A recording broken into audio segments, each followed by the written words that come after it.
Hello दोस्तों, मैं आपका स्वागत करता हूँ एक नए वीडियो में। इसमें हम पाषाण काल के अच्छे प्रश्नों को करेंगे जो कि आने वाली परीक्षा में बहुत इम्पोर्टेंट है। तो शुरू करते हैं। पहला क्वेश्चन है, निम्नलिखित में से कौन सा एक नवपाषाण सांस्कृतिक स्थल नहीं है?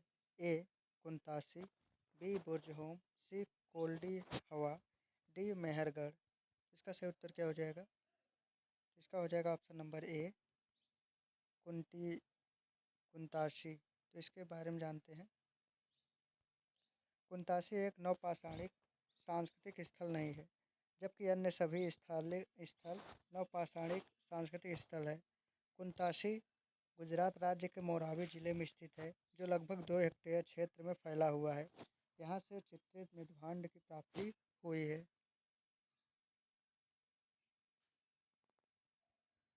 जमीन में खोदा गया गड्ढा जिसमें सीढ़ियों की ओर जाने वाली सीढ़ियाँ पुरातात्विक स्थल पर पाई गई।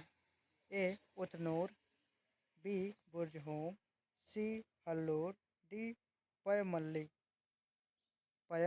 तो इसका सही उत्तर क्या हो जाएगा? तो इसका हो जाएगा ऑप्शन नंबर बी, यानी बुर्जहोम में मिला है। तो इसके बारे में जानते हैं। ये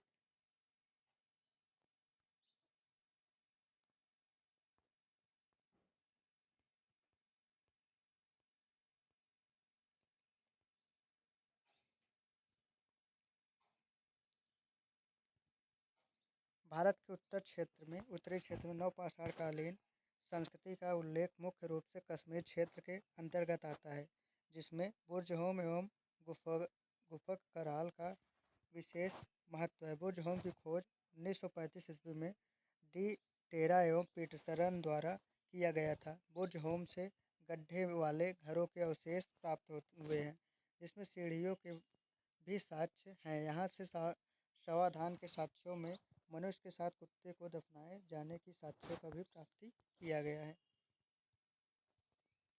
प्रागैतिहासिक काल के पहले युग को क्या कहा जाता था? ए नवपाषाण युग, बी धातु युग, सी ताम्रपाषाण युग, डी पुरापाषाण काल। इसका सही उत्तर क्या हो जाएगा? इसका हो जाएगा ऑप्शन नंबर डी पुरापाषाण काल। इसके बारे में जानते हैं।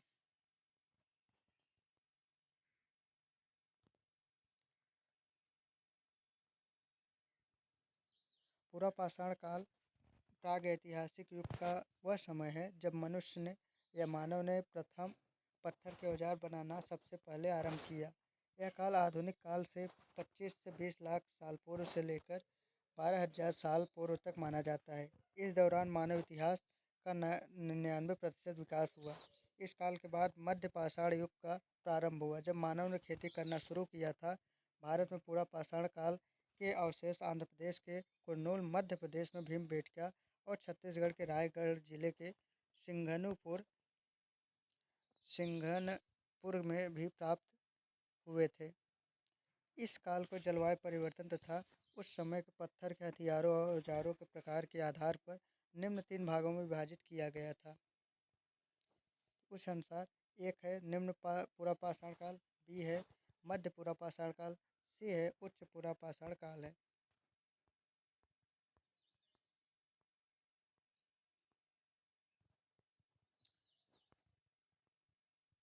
निम्नलिखित में से किस हड़प्पाकालीन नगर के भाग को नगर दुर्ग गढ़ी के नाम से जाना जाता है? ए उत्तर, बी पूर्व, सी पश्चिम, डी दक्षिण। तो इसका सही उत्तर क्या हो जाएगा? तो इसका हो जाएगा ऑप्शन नंबर आपका बी पूर्व हो जाएगा। आइए इसके बारे में जानते हैं। हड़प्पा नगरों के पूर्वी भाग को निचला नगर कहा जाता है। यह आवासीय क्षेत्र था जहां आम लोग रहते थे। सड़कें और गलियां समकोण पर एक दूसरे को जोड़ती थी। सड़कों के किनारे ढकी हुई नालियाँ होती थी। सड़कें गलियों के दोनों ओर बनाए गए थे। निम्नलिखित में से हड़प्पा सभ्यता की कौन सी धातु वर्तमान राजस्थान और ओमान से प्राप्त हुई? ए चांदी, बी तांबा, सी सोना, डी टीन। इसका सही उत्तर क्या हो जाएगा? इसका हो जाएगा ऑप्शन नंबर सी सोना। इसके बारे में जानते हैं। हड़प्पावासी शिल्प उत्पादन हेतु माल प्राप्त करने के लिए तरीके अपनाते थे। हड़प्पावासी नागेश्वर और बालाकोट से संघ, अफगानिस्तान के सुरतगही से लजवर्दी, मणि, भड़ौच से कार्निलियन, राजस्थान के खेतड़ी अंचल से तांबा तथा दक्षिण में से सोना प्राप्त करते थे। अतः वर्तमान राजस्थान और ओमान प्राप्त होने वाली धातु तांबा थी। निम्नलिखित में से कौन 1861 ईस्वी में भारतीय पुरातात्विक सर्वेक्षण ASI के महानिदेशक बने और उन्हें प्रायः भारतीय पुरातत्व के जनक के रूप में जाना जाता है? A. Alexander Cunningham, B. Dominic Skith, C. James Prinsep, D. A.O. Hume. इसका सही उत्तर क्या हो जाएगा? इसका हो जाएगा option number A. Alexander Cunningham. इनके बारे में जानते हैं। भारतीय पुरातत्व सर्वेक्षण ASI सांस्कृतिक मंत्रालय के तहत देश की सांस्कृतिक विरासत के पुरातात्विक अनुसंधान और संरक्षण के लिए प्रमुख संगठन है। इसके कार्यों में पुरातात्विक अवशेषों को सर्वेक्षण, पुरातात्विक स्थलों का खोज एवं उत्खनन, संरक्षित स्मारकों का संरक्षण और रखरखाव करना आदि शामिल है। इसकी स्थापना वर्ष 1861 में ASI के पहले महानिदेशक अलेक्जेंडर कनिंघम ने की थी। अलेक्जेंडर कनिंघम भारतीय पुरातत्व के जनक के रूप में जाना जाते हैं।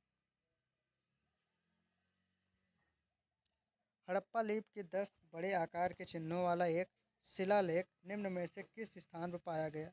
A. Banawali, B. Kalibanga, C.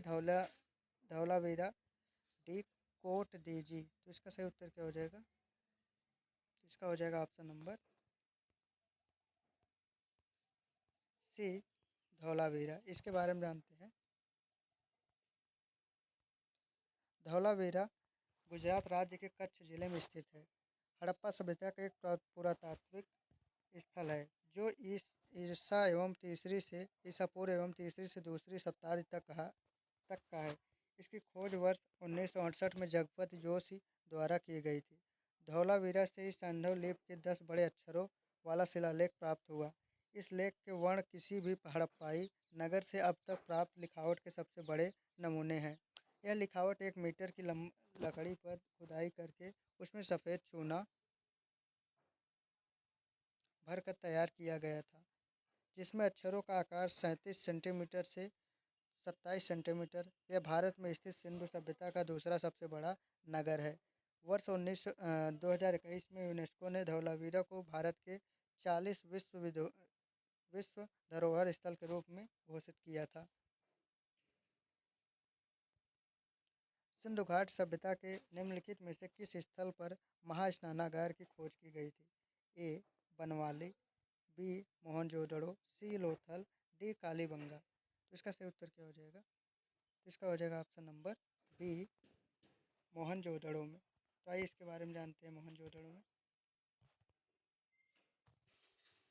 Sindhu घाटी सभ्यता के मोहनजोदड़ो नामक स्थल, जिसे मृतकों का टीला भी कहा जाता है, पाकिस्तान के सिंध प्रांत के लरकाना जिले में सिंधु नदी के दाएं किनारे पर स्थित है।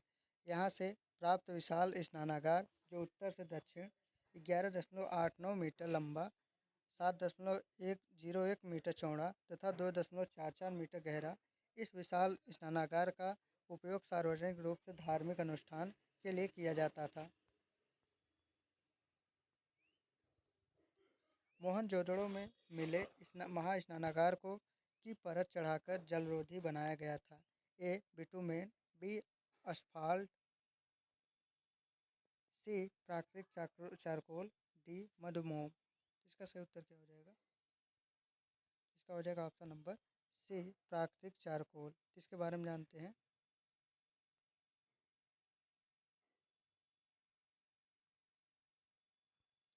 मोहनजोदड़ो वर्तमान पाकिस्तान के सिंध प्रांत में आता है। मोहनजोदड़ो से प्राप्त स्थापत्य कला का सर्वोत्कृष्ट उदाहरण दुर्ग में अवस्थित बृहद स्नानागार है। उत्तर से दक्षिण की ओर इसकी लंबाई 39 फीट यानी 11.55 मीटर है तथा पूर्व से पश्चिम की ओर इसकी चौड़ाई 23 फीट यानी 7 मीटर है। इसकी गहराई 8 फीट यानी 2.43 मीटर है। नीचे तक पहुंचने के लिए इसमें पतली पकी हुई पतली ईंटों से निर्मित सीढ़ियां बनाई गई हैं। इसमें जल भरने तथा निकालने के लिए नालियों की व्यवस्था थी। इसको प्राकृतिक चारकोल के परत चढ़ाकर जलरोधी बनाया जाता था। निम्नलिखित में से किस स्थान पर हड़प्पा संस्कृति की अग्निवेदियाँ पाई गई हैं? थी? ए पदरी, बी लोथल, सी भगत राव, डी मांडा। इसका सही उत्तर क्या हो जाएगा? तो इसका हो जाएगा ऑप्शन नंबर बी लोथल हो जाएगा। क्या हो जाएगा? लोथल। इनके बारे में जानते हैं।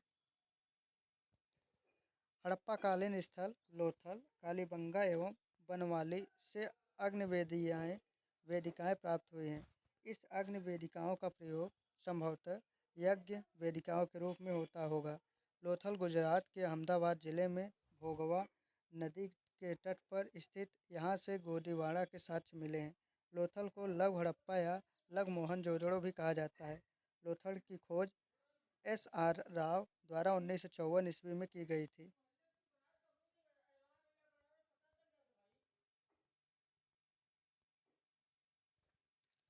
हड़प्पा कालीन स्थल रंगपुर भारत के किस वर्तमान राज्य में स्थित है? ए राजस्थान, बी गुजरात, सी हिमाचल प्रदेश, डी हरियाणा। तो इसका सही उत्तर क्या हो जाएगा? तो इसका हो जाएगा ऑप्शन नंबर बी यानी गुजरात में स्थित है। आइए इसके बारे में जानते हैं।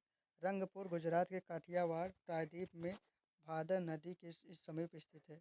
इस स्थल की खुदाई वर्ष 1953 से 1954 ईस्वी में ए रंगनाथन राव द्वारा की गई थी।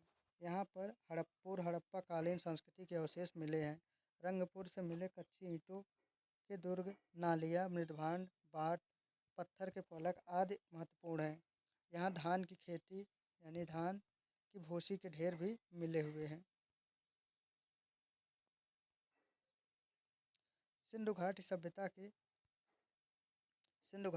के घरों में कमरे आमतौर पर एक के आसपास बने होते थे। ए कुएं, बी अंगीठी, सी आंगन, डी पानी की टंकी। तो इसका सही उत्तर क्या हो जाएगा? इसका हो जाएगा ऑप्शन नंबर सी आंगन के आसपास। तो आइए जानते हैं इसके बारे में। सिंधु घाट सभ्यता को हड़प्पा सभ्यता के नाम से भी जाना जाता है क्योंकि इसके प्रथम अवशेष हड़प्पा नामक स्थल से प्राप्त हुए थे तथा इसके आरंभिक स्थलों से अधिकांश सिंधु नदी के किनारे अवस्थित थे। यह भारतीय उपमहाद्वीप में प्रथम नगरीय क्रांति की अवस्था को दर्शाती है। सिंधु घाट सभ्यता के घर आमतौर पर एक या दो मंजिले होते थे। घर के आंगन के चारों ओर कमरे बनाए जाते थे। अधिकांश घरों में एक अलग स्नानागार होता था और कुछ घरों में कुएं भी होते थे। निम्नलिखित विकल्पों में से कौन सा सिंधु घाटी सभ्यता का नगर पतन यानी बंदरगाह शहर नहीं था? ए बालाकोट, बी राखीगढ़, सी लोथल, डी खिरसारा। तो इसका सही उत्तर क्या हो जाएगा? तो इसका हो जाएगा ऑप्शन नंबर बी राखीगढ़। इसके बारे में जानते हैं। राखीगढ़ आखिर होता है क्या? सिंधु घाट सभ्यता के प्रमुख बंदरगाह लोथल, रंगपुर, सुरकोटदा, बालाकोट तथा खिरसारा। लोथल एक प्रमुख बंदरगाह था जो पश्चिमी एशिया से व्यापार का प्रमुख स्थल माना जाता था। लोथल स्थल पर हड़प्पा सभ्यता के अवशेषों की खोज निम्न में से किसने की थी? A D R Sahni, B R S Bisht, C S R Rao, D R D Banerjee. तो इसका सही उत्तर क्या हो जाएगा? तो इसका हो जाएगा option number C S R Rao. तो इसके बारे में जानते हैं। लोथल हड़प्पा कालीन सभ्यता का एक प्रमुख बंदरगाह शहर था जिसकी खोज 1953-1954 में एस आर राव ने की थी। यह नगर गुजरात के खंभात की खाड़ी के निकट भोगवा नदी के किनारे पर स्थित था। यहाँ से मानव निर्मित बंदरगाह गोदीवाड़ा, चावल की भूसी, अग्निवेदिकाएँ आदि को प्राप्त हुई। इसे लघु हड़प्पा की संज्ञा भी दी प्रदान की जाती है।